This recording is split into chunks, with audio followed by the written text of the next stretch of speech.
Car racing మీద 6వ రోజు నిన్న చర్చ జరగాలని ప్రయత్నం చేస్తే సభలో చర్చ జరపకుండా ప్రభుత్వం మా గొంతు నొక్కే ప్రయత్నం చేసింది. ముఖ్యమంత్రి గారు మాత్రం ఆయన నోటికి వచ్చినట్టు మాట్లాడి అబద్దాలు గోబల్స్ ప్రచారం చేసిండు. నేను నిన్ననే ప్రెస్ మీట్ లో విషయాలన్నీ కూడా చెప్పిన. అది కేవలం 47 కోట్లు మాత్రమే అని ఆధారాలతో సహా, ఈమెయిల్తో సహా, లెటర్తో సహా నిన్న సాయంత్రం తెలంగాణ భవన్లో ప్రెస్ మీట్ లో పెట్టి చెప్పాను. ఇక 7వ రోజు ఇవాళ లాస్ట్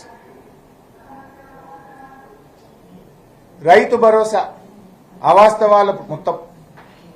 కేటీఆర్ గారు కుండ బద్దలు కొట్టినట్టు వాస్తవాలు చెప్పిండు, లెక్కలు చెప్పే ప్రయత్నం చేసిండు. రైతు భరోసా ఇవ్వకుండా కాంగ్రెస్ చేస్తున్న కుట్రలను అసెంబ్లీ సాక్షిగా వివరించే ప్రయత్నం చేసిండ్రు. అంటే ఇవాళ వాళ్ళు ఏం చేసిండ్రు, వాళ్ళు ఇచ్చిన నోట్లో అది పెట్టిండ్రు, ఏది మన పిఎం కిసాన్ది పెట్టిండ్రు. అసలు పిఎం కిసాన్ ఎంతమందికి వస్తుందో తెలుసు కదా బైసాబ్ మీకు? 20 లక్షల మందికి వస్తుంది అంతే రైతుల 20 లక్షలు. రైతు బంధు ఎంతమందికి వస్తుంది? 69-70 లక్షల మందికి వస్తుంది. అంటే మీరు 3 వంతులు ఎగ్గొట్టే ఆలోచన చేస్తున్నారా? అసలు పిఎం కిసాన్ ఇవాళ చర్చలో మీ నోట్లో ఎందుకు పెట్టారు అని మేము అడుగుతా ఉన్నాం. సరే, ఆ విషయాలన్నీ కేటీఆర్ గారు అసెంబ్లీలో చెప్పారు. ఇవాళ ముఖ్యంగా కౌలు రైతుల పక్షాన, రైతు బంధు విషయంలో, రుణమాఫీ విషయంలో ప్రభుత్వాన్ని బీఆర్ఎస్ పార్టీ గట్టిగా నిలదీసింది. అయితే ఇక్కడ కూడా మీరు చూడొచ్చు, ఇలా ముఖ్యమంత్రి ఫ్రస్ట్రేషన్ నేను అర్థం చేసుకుంటా. నేను అప్పుల విషయంలో సెల్ఫ్ గోల్ అయింది, చర్చ పెట్టిండ్రు, 4-17 అని గవర్నమెంట్ డిఫెన్స్ లో పడ్డది, సెల్ఫ్ గోల్ కొట్టుకున్నది. రైతు బంధు విషయంలో కూడా చర్చ జరిగితే రుణమాఫీ విషయంలో ప్రభుత్వం బండారం బయటపడుతుంది కనుక ఇక గొంతు దించుకొని లేని ఉన్నాయి అన్ని పిచ్చి పిచ్చిగా అబద్దాలు మాట్లాడి మాకు మైకి ఇవ్వకుండా సభను వాయిదా వేసుకొని సమావేశాలు ముగించుకొని పారిపోయింది కాంగ్రెస్ పార్టీ ప్రభుత్వం. సో ఈ రకంగా సమావేశాలను ఒక గాంధీ భవన్ సమావేశాల్లాగా లేదా సిఎల్పి సమావేశాల్లాగా అబద్దాలను గోబల్స్ను ప్రచారం చేస్తూ ఈ సభ నడిపేటువంటి ప్రయత్నం చేశారు. బట్ అయినా కూడా బీఆర్ఎస్ పార్టీ విద్యార్థుల పక్షాన, నిరుద్యోగుల పక్షాన, ఉద్యోగుల పక్షాన, రైతుల పక్షాన, ఆటో డ్రైవర్ల పక్షాన, ఆశా వర్కర్ల పక్షాన, రాష్ట్ర ప్రజల పక్షాన మేము ఈ 6-7 రోజుల పాటు ప్రజల గొంతుకై, ప్రజల గొంతుకగా ఈ ప్రభుత్వాన్ని నిలదీసినాం. ఆయా వర్గాల పక్షాన వారి సమస్యలను శాసనసభలో ఎత్తిచూపి ప్రభుత్వం మీద ఒత్తిడి పెంచే ప్రయత్నం చేశాం. ఇవాళ సభలో కూడా మీరు చూశారు, ఎమ్మెల్యేల సంఖ్య కంటే మార్షల్ సంఖ్య పెరిగింది. 119 మంది ఎమ్మెల్యేలు అయితే 150 మంది మార్షల్స్ని పెట్టిండ్రు. ఈ సభలో హైడ్రా మీద కూడా మా నగర ఎమ్మెల్యేలు, హైదరాబాద్ ఎమ్మెల్యే వివేక్ గౌడ్ గారు హైడ్రాలో పేదల ఇండ్ల కూల్చివేత మీద కూడా చాలా అద్భుతంగా గట్టిగా ప్రశ్నించాం. హైడ్రా మీద మా పోరాటం ఫలించింది ఒక రకంగా. ఎట్లా అంటే ఇక ఇళ్లలో ఉండేటోళ్ళే కూలగొట్టం, పర్మిషన్లు ఉన్నోళ్ళే కూలగొట్టం అని ప్రభుత్వం వెనకడుగు వేసిందంటే అది బీఆర్ఎస్ పోరాటం, బీఆర్ఎస్ ప్రయత్నం. ఎందుకంటే గతంలో అనుమతి ఉన్నదని చూపించినా కూలగొట్టింది, పర్మిషన్ ఉంది ఇది పట్టాభూమి అన్నా వినకుండా కూలగొట్టే హైకోర్టు మొట్టికాయలు వేసింది. సభలో కూడా హైడ్రా తరఫున కూడా వివేక్ గౌడ్ గారు గట్టిగా మాట్లాడారు. మా గంగుల కమలాకర్ అన్న కూడా బీసీలకు 42% రిజర్వేషన్ ఇచ్చి తీరాల్సిందేనని, మున్సిపల్ బిల్లు, పంచాయతీరాజ్ బిల్లు సందర్భంగా కూడా బీసీలకు 42% రిజర్వేషన్ స్థానిక సంస్థల్లో ఇవ్వాలని కూడా ఈ సభ ద్వారా మన రాష్ట్ర బీసీల పక్షాన గంగుల కమలాకర్ గారు బీఆర్ఎస్ పక్షాన గొంతుకై గట్టిగా ప్రభుత్వం మీద ఒత్తిడి తేవడం జరిగింది. ఈ రకంగా అనేక ప్రజా సమస్యల మీద ఉన్న కొద్ది సమయంలో కూడా వివిధ రూపాల్లో ప్రభుత్వం మీద ఒత్తిడి పెంచి ప్రజల గొంతుకగా బీఆర్ఎస్ పనిచేసింది. రాబోయే రోజుల్లో కూడా ప్రజాక్షేత్రంలో ఉంటాం, ప్రజల పక్షాన ఉంటాం. ఈ పోరాటం రేపు కూడా కొనసాగుతుంది. Thank you. నిన్న సభలో మీరు చేసినటువంటి కావాలని చెప్పి స్పీకర్ మీద దాడి చేయాలని చెప్పి హరీష్ రావు స్పీకర్ గారు ప్రయత్నం చేశారు. కాంగ్రెస్ అది ముమ్మాటికి అబద్ధం.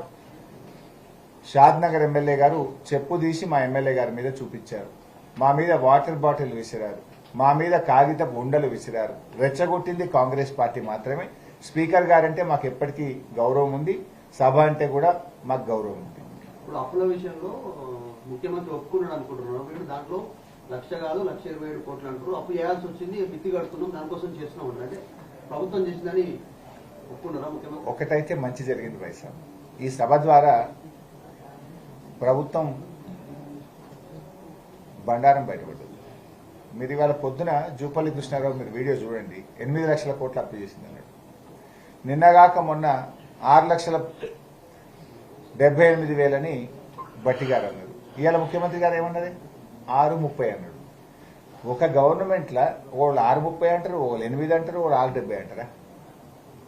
అంటే is it not the failure of the government? సిగ్గుపడాలి కదా. ఇంకోటి, ముఖ్యమంత్రి మేము 1,27,000 కోట్ల అప్పు చేసినామని ఒప్పుకున్నాడు. అని నిజంగా మేం చేసినప్పుడు 4,17,000 అయితే కాంగ్రెస్ ప్రభుత్వం ఒక్క ఏడాదిలోనే 1,27,000 చేసింది.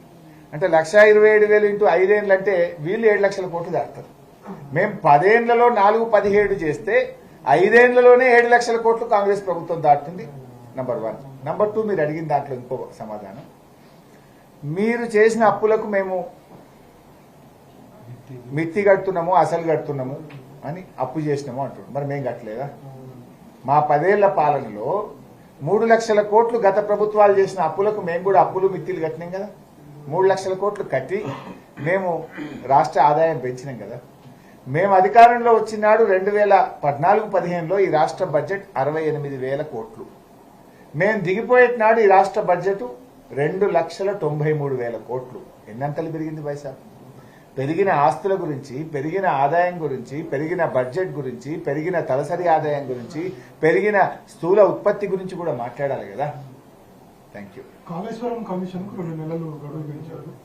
నెక్స్ట్ హరీష్ రావుని కేసీఆర్ పిలుస్తారనేది ఒక. ఇప్పుడు అది చాలా రోజులుగా పేపర్లో చూస్తున్నాం. ఊహాగానాల మీద మనం మాట్లాడడం ఎందుకు పైసా? పిలిస్తే బ్రహ్మాండంగా వెళ్తాం, సమాధానం చెప్తాం. సీఎం నియోజకవర్గంలో అభివృద్ధిని అడ్డుకుంటున్నారు. ఎవరు అడ్డుకున్నాడే?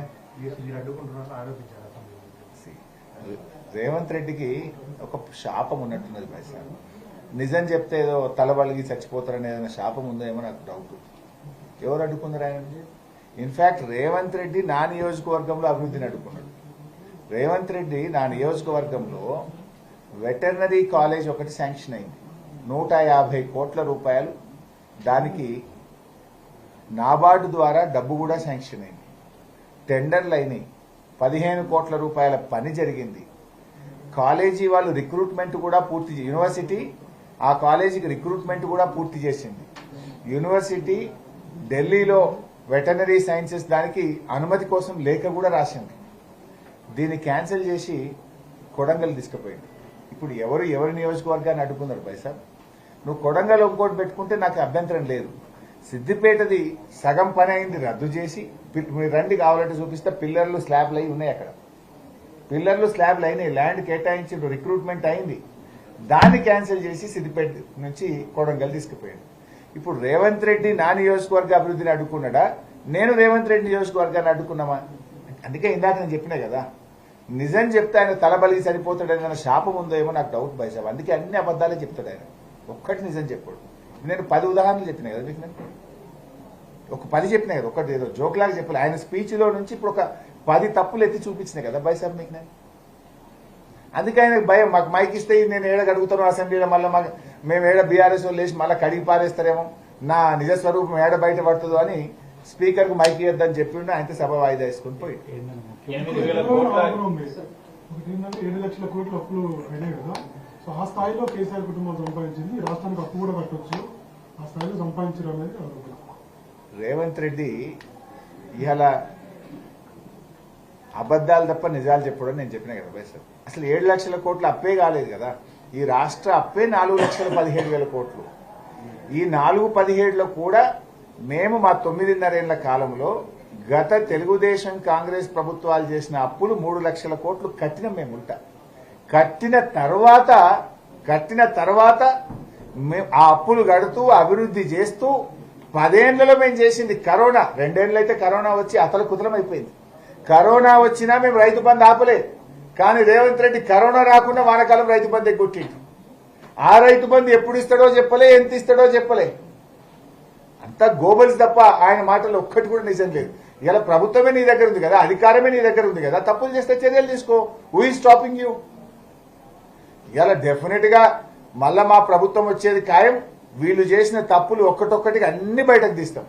ఒకటి ఎంఐఎం కొంచెం బీఆర్ఎస్ గత 10 సంవత్సరాలకు సంబంధించి సభలో మాట్లాడారు. సరే, అది వారి విజ్ఞత భాయ్ సార్, వారి పార్టీ వారి విధానం. మీరు 10 ఏళ్లలో కేసీఆర్ ఎంత గొప్పవాడు, కేసీఆర్ ఎంత బాగా చేసిండు, కేసీఆర్ ఎంత అద్భుతంగా మైనార్టీలకు సేవ చేసిండు అని వారు చెప్పిండు. ఇప్పుడు రేవంత్ రెడ్డి చేసిండు అంటుండు. అది ప్రజలు గమనిస్తారు ఎవరేం చేసిండ్రు అనేది. మరి కేసీఆర్ ఉన్నంత కాలం కేసీఆర్ గొప్పవాడే అన్నారు, కేసీఆర్ బొంగనే రేవంత్ రెడ్డి గొప్పవాడు అంటుండు. We will leave it to his. ఇవాళ మైనార్టీలకు ఏం చేసింది భాయ్ సాబ్ కాంగ్రెస్ పార్టీ?